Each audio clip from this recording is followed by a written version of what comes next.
Hello नमस्कार प्यारे दोस्तों, मैं अंजीश मौर्य आप सभी का स्वागत करता हूं आपके अपने YouTube channel expert online classes में। दोस्तों देखिए, यहाँ पर ट्रांसफार्मर के मोस्ट इंपॉर्टेंट क्वेश्चन चल रहे हैं, तो इसमें आज हम लोग 30 क्वेश्चन देखेंगे और बहुत अच्छे तरीके से पूरा फुल डिटेल के साथ देखेंगे सभी ऑप्शन को अच्छे से। तो आइए हम लोग यहाँ पर, और एक लास्ट में क्वेश्चन है, उसका आप लोगों को आंसर कमेंट बॉक्स में देना है। तो आइए हम लोग देखते हैं क्वेश्चन नंबर पहला। देखिए, ज़्यादा टाइम नहीं वेस्ट करेंगे। तो इसमें दिया देखिए, और ट्रांसफार्मर में have negative voltage regulation if load power factor is. तो ट्रांसफार्मर में नेगेटिव वोल्टेज रेगुलेशन कब होता है? देखिए आपका लीडिंग पावर फैक्टर पे आपका negative voltage regulation, option number A सही है। ठीक है। क्वेश्चन नंबर 2 है, देखिए positive voltage regulation is indication of. Positive voltage regulation जो क्या कौन सा लोड इंडिकेट करता है? तो आपका देखिए या तो फिर कैपेसिटिव लोड होता है या फिर इंडक्टिव लोड है, ऑप्शन नंबर सी इसका करेक्ट है सेकंड का।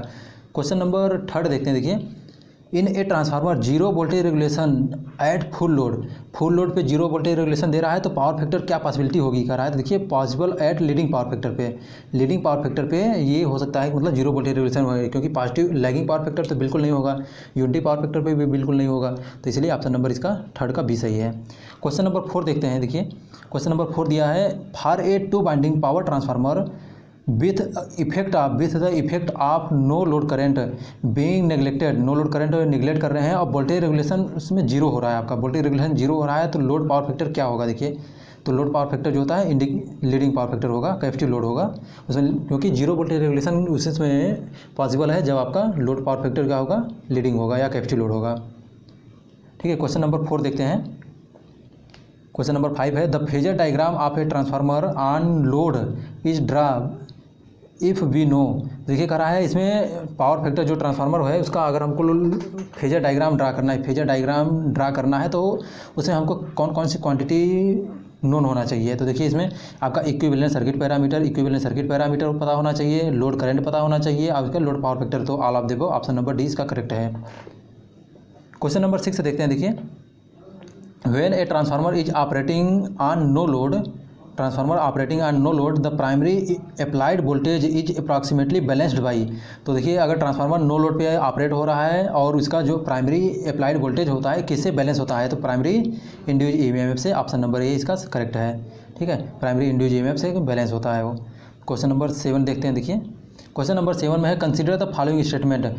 इसमें स्टेटमेंट दिया है, इसको कंसीडर करना है, आपको आंसर बताना है। तो देखिए क्वेश्चन नंबर 7 में, the open circuit test in a transformer can be used to obtain. Open circuit test देखिए हम यूज करते हैं तो क्या मेजर करने के लिए? तो देखिए कोर लॉस, बिल्कुल सही बात है।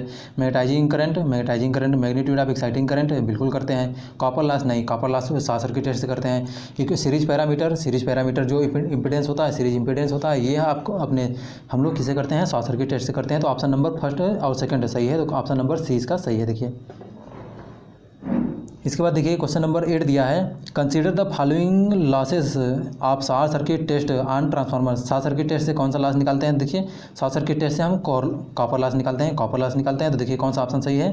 Option number A only first, मतलब ठीक है। क्वेश्चन नंबर 7, 8, 9 देखते हैं। देखिए open circuit test in a transformer is perform with. Open circuit test हम कैसे परफॉर्म करते हैं? देखिए रेटेड वोल्टेज और रेटेड फ्रिक्वेंसी पे करते हैं, तो ऑप्शन नंबर ए इसका करेक्ट है। रेटेड वोल्टेज और रेटेड फ्रिक्वेंसी पे करते हैं। और शॉर्ट सर्किट टेस्ट जो होता है वो रिड्यूस वोल्टेज लगभग 2 से 5% या 2 से लगभग 10% तक देते हैं अप्लाइड वोल्टेज। बुक में 10 से लगभग 5 से 15% तक भी दिया रहता है और रिड्यूस वोल्टेज पे। नंबर 11 है, देखिए transformer can B operate at maximum efficiency. Transformer जो है मैक्सिमम एफिशिएंसी पर ऑपरेट होगी कब? देखिए जब आयरन लॉस और कॉपर लॉस आपका दोनों इक्वल होंगे तब, तो ऑप्शन नंबर सी इसका करेक्ट है। क्वेश्चन नंबर 12 है, देखिए power transformer are design to have maximum efficiency. Maximum efficiency के लिए क्या है? देखिए नियर फुल लोड पे चलता है, तब डिस्ट्रीब्यूशन ट्रांसफार्मर होता है तो 50% लोड पे चलता है। ठीक है। क्वेश्चन नंबर हम 13 देखते हैं। देखिए the efficiency of power transformer can be determined indirectly. जो एफिशिएंसी होती है पावर ट्रांसफार्मर की एफिशिएंसी कैसे निकालते हैं? तो ओपन सर्किट और शॉर्ट सर्किट से निकालते हैं, तो ऑप्शन नंबर इसका सी करेक्ट है। ठीक है। क्वेश्चन नंबर 14 देखते हैं। देखिए the transformer efficiency at the relatively light load is cute low. Transformer की जो एफिशिएंसी होती है लाइट लोड पे, मतलब लाइट लोड पे कम होती है। क्यों? क्योंकि देखिए हाई जो आपका देखिए high fix loss in comparison to output, जो फिक्स लॉस होते हैं वो ज़्यादा होते हैं, आउटपुट कम मिलता है, इसलिए लाइट लोड पे आउटपुट मतलब कम हो जाता है। तो आउटपुट कम होने की वजह से जो फिक्स लॉसेस होते हैं, जैसे कोर लॉस हो गया आपका, ये आपका ज़्यादा होता है, इसीलिए आपको कम एफिशिएंसी कम मिलती है। इसके बाद क्वेश्चन नंबर 15 देखते हैं। देखिए, transformer efficiency under heavy load comparatively low.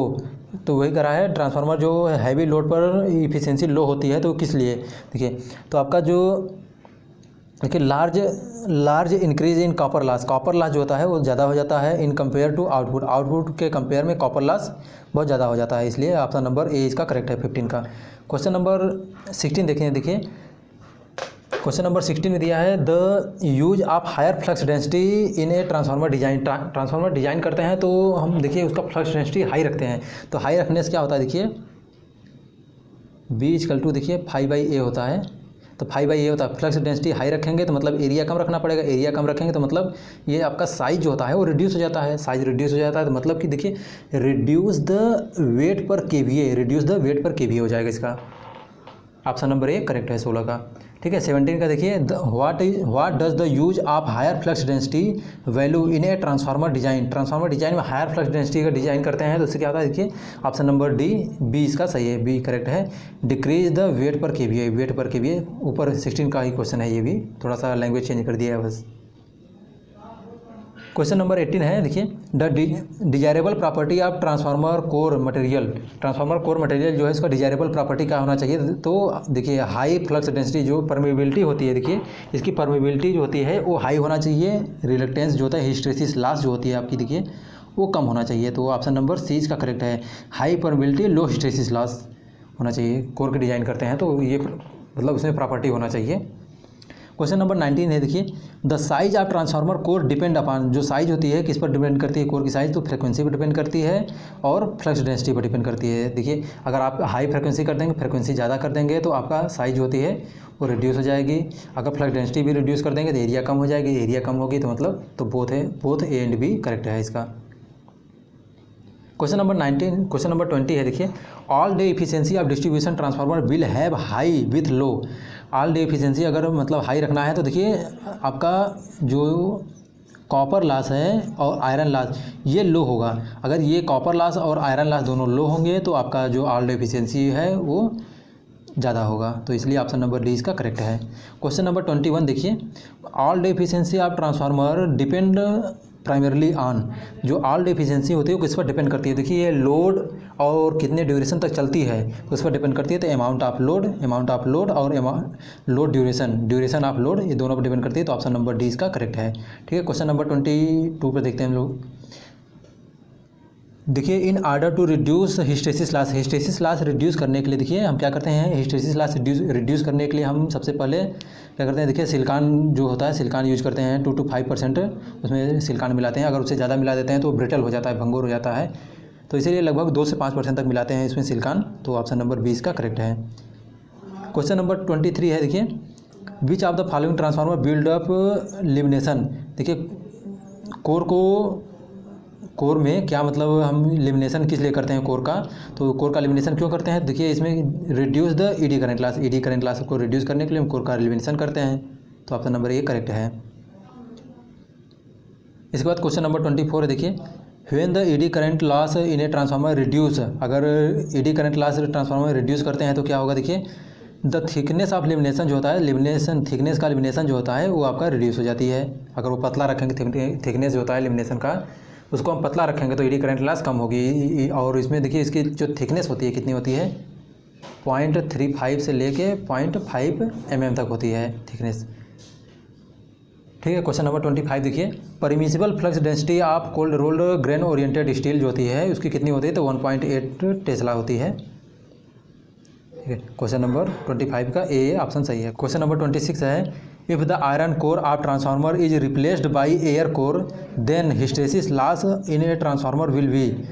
तो हिस्टेरिसिस लॉस क्या हो जाएगी, वो आपका जीरो हो जाएगी। देखिए जीरो हो जाएगी, ऑप्शन नंबर डी करेक्ट है। क्योंकि देखिए अगर कोई कोर होगा तब तो हिस्टेरिसिस लॉस होगी ना। अगर कोर होगा ही नहीं तो हिस्टेरिसिस लॉस कहाँ होगी से होगी, एयर कोर में तो हिस्टेरिसिस लॉस होगी नहीं, तो इसलिए एयर कोर में हिस्टेरिसिस लॉस होगी आपकी जीरो हो जाएगी।